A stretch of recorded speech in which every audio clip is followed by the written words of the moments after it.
So, for those of you that don't know a lot about me, I thought I might just talk a little bit about my various jobs and how I earn my living. Because I think it's quite useful for people that are interested in creative work or who are trying to do creative work. I think transparency about how other people manage it is quite a useful thing. Um, I usually tell people that I have three jobs. I have two part-time jobs, and then I consider my creative work my third job. Um, I have had a theatre job for about 15 years. It was a job that I got when I was a student, and I've kind of never given it up. I had um, like about a year, no, 3 years away at one point, and then came back to it. So overall, I've worked there for about 15 years.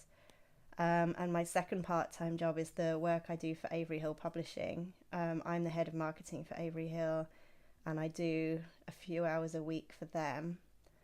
And then my sort of creative work, I started out as a freelance illustrator in the children's book field, and I don't really do that anymore. I didn't enjoy working in children's books very much, and I much more enjoyed the freedom of telling my own stories through self-publishing, through making zines, selling zines and comics.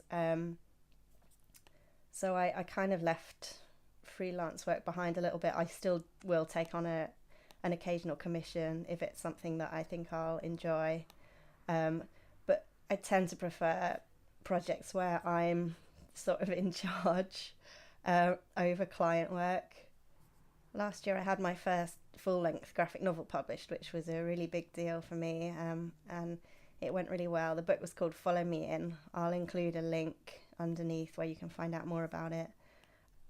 So in order for me to have free time for creative work, my strategy has always been to keep my expenses fairly low, and to that end I live in a shared house. I've lived in a shared house for most of my adult life. And obviously, most people would prefer to have their own space.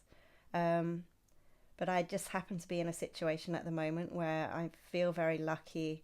I've got, by London standards, very cheap rent, and at the moment I happen to have a couple of housemates who are absolutely fantastic. So as long as that's the situation, I'm quite happy to continue not sacrificing having my own place to live in order to have a significant amount of free time every week to do my work. The other thing about not having a so-called proper job is that you don't have a pension and that sort of security that a lot of people who have a full-time job do have.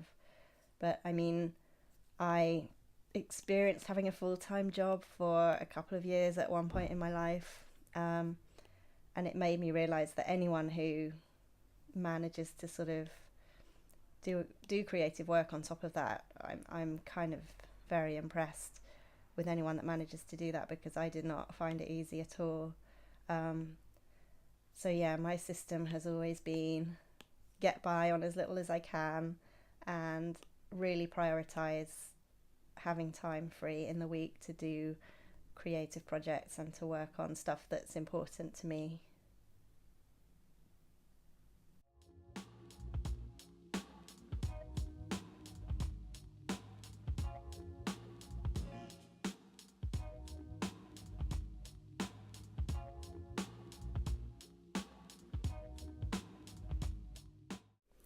So I wanted to talk a little bit about the realities of working as a freelancer or working in a creative job.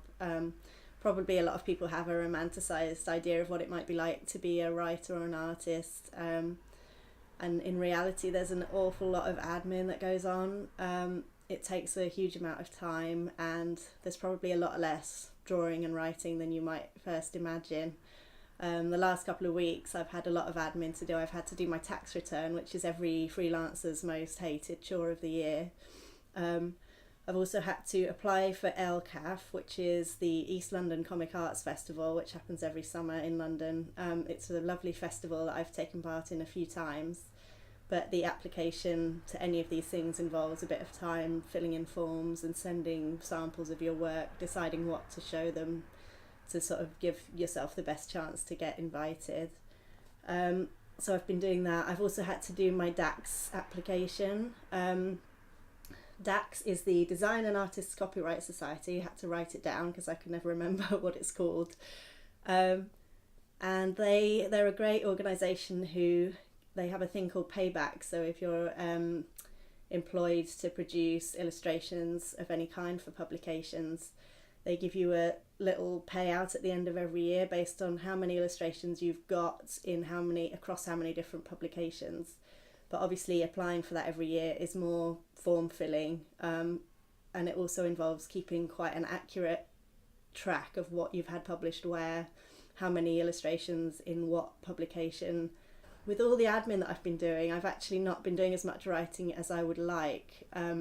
December was quite quiet for me for getting on with creative stuff. I was dealing with Christmas and admin and all sorts of other things.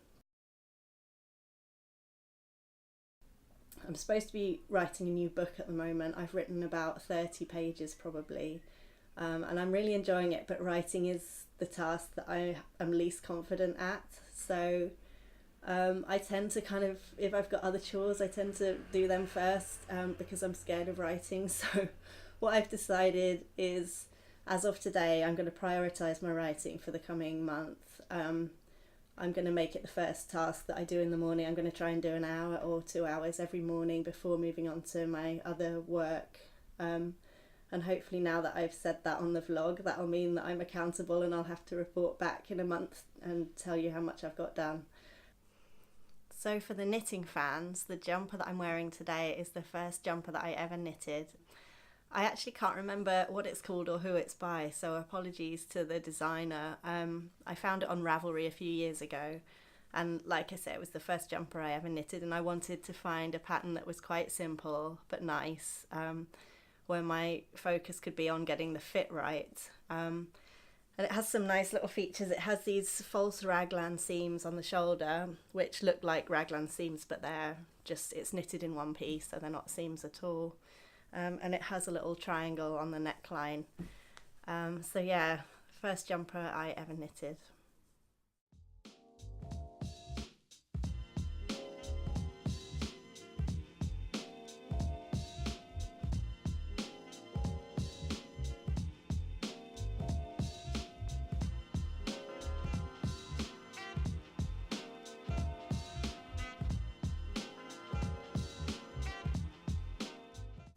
I don't know how many of you are fans of French literature. I did a degree in literature when I was at university.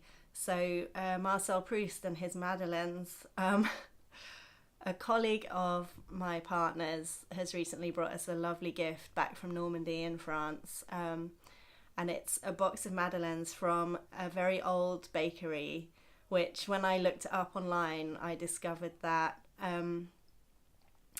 so the scene in Proust's book In Search of Lost Time, where he's in a hotel in Normandy and he eats a madeleine and it transports him back to his childhood and eating madeleines cooked by his grandmother, that scene took place in a hotel which at the time of his writing was ordering their madeleines from this same bakery. It wasn't called Jeanette at the time. It had a different name, but it was the same place apparently. And these madeleines are very, very good. They're just really subtle and really moist and delicious. From the Jeanette shop, he also brought us Calvados and some butter caramel. So a huge thank you to him for a lovely gift from France.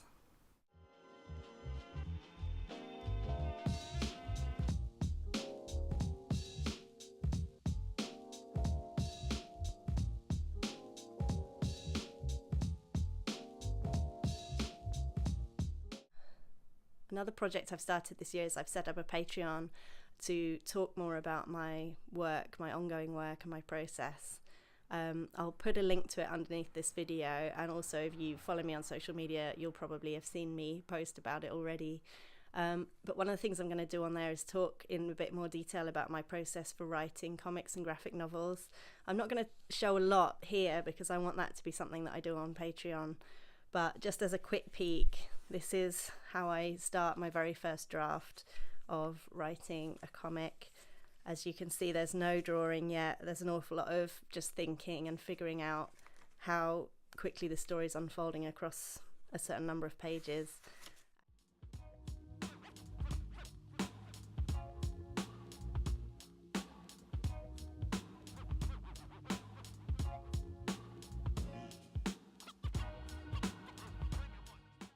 In the first episode of this vlog, I showed you a jumper that I was working on, and I've got it finished, and so I'm finally able to wear it today. I'm really happy with how it turned out. For me, knitting is definitely a hobby. I don't do it all of the time, and I'm not part of any communities. Like, I don't go to knitting groups, I'm not part of any online communities, and I use Ravelry to sort of look for patterns, but I don't post on there, so I don't really feel like I'm part of the knitting community as such. But it was very interesting for me to see this week a debate start up online about racial representation and inclusion, and about how knitters from different ethnic backgrounds aren't as visible in the community as they should be, and aren't made to feel as welcome as they should be. This is a huge issue, and I was really glad to see all the work that was going on last week to get this to more people's attention. Similar debates have been happening more and more in the world that I work in, which is publishing, and more specifically comics, over the last few years. And I thought I would recommend a few places you can look online if you're interested in the issue of diversity in publishing. As in the crafting world, white voices massively dominate the publishing industry, so I think it's something that we all need to work harder at, those of us that work in the industry, at redressing that balance. My first recommendation is a website called pocinpublishing.com, and their Twitter is @POCpub.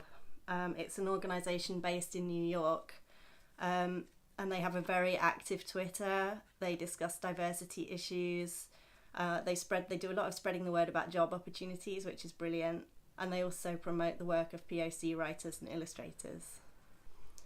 Next up, I'd recommend the Cartoonists of Colour database. This is run by the comics creator Mari Naomi.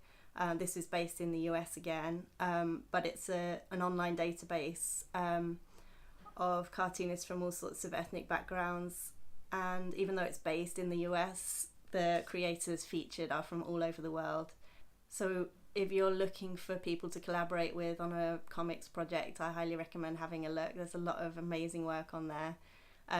Mari is currently taking a break from running the database because she's working on a book, but so that means you can't submit new information if you're a creator. You can still use and search the database, and there's a huge amount of amazing work on there.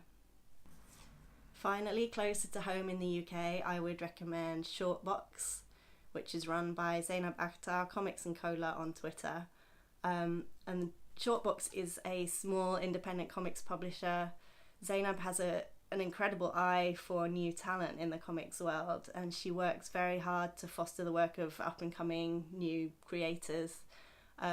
She has by far the most diverse list of any publisher that I've seen, and everything that I've ever bought from Shortbox has been brilliant quality and just really exciting new work, so definitely give them a follow and buy their comics.